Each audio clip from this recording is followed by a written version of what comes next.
energética. Vamos a Dong Chen, director de análisis macroeconómico de Asia de Pictet Wealth Management. Chen, good morning. Good morning.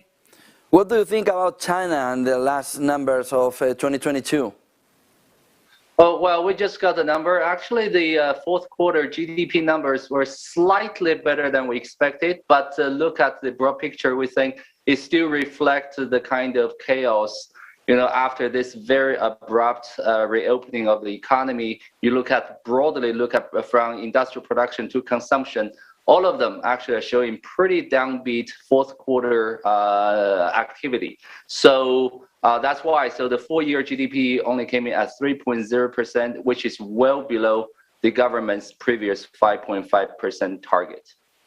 What do you think about the reopening in Chinese economy in 2023 and this new objective about 5% of GDP? Well, now we're actually looking at a pretty interesting picture for 2023.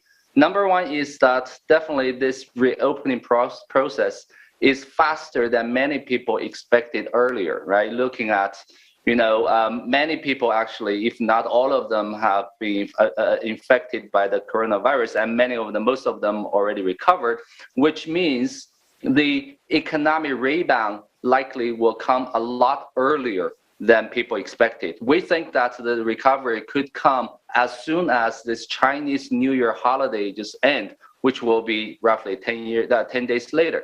Right, so this is number one. But number two is that we think there's still a fair amount of uncertainty regarding the strength of this rebound. So we need to keep a close eye on, especially on the strength of consumption recovery as well as fixed asset investment. Could have a problem in China about construction and Evergrande problem in their economy?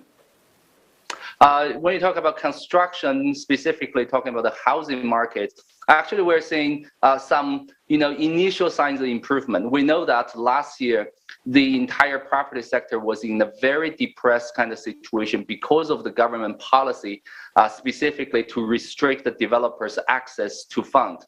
And now we think that there is also a U-turn in this policy so that the government now is turning more supportive to developers. So for that reason, we do think that there could be a moderate rebound in the housing sector. However, for the longer term, we think that the Chinese property sector is still facing a lot of headwind. For example, the population actually possibly has already peaked, and the pace of urbanization has slowed down quite significantly. All of these factors will likely weigh on the long-term housing demand in China going forward. Relation between the United States and China in this 2023 are around Taiwan?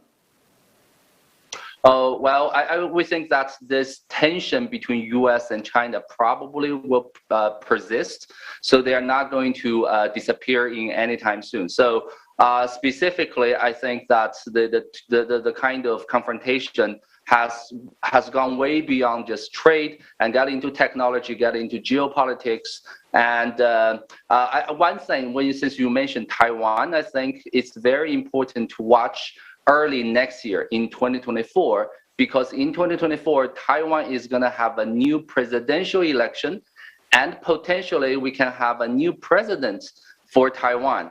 And whether that's going to lead to more provocation or more tension around Taiwan Strait remains to be seen. We need to be very cautious on that. Thank you very much, Mr. Chen, director de análisis macroeconómico de Asia de Pictet Wealth Management. Good day, good business.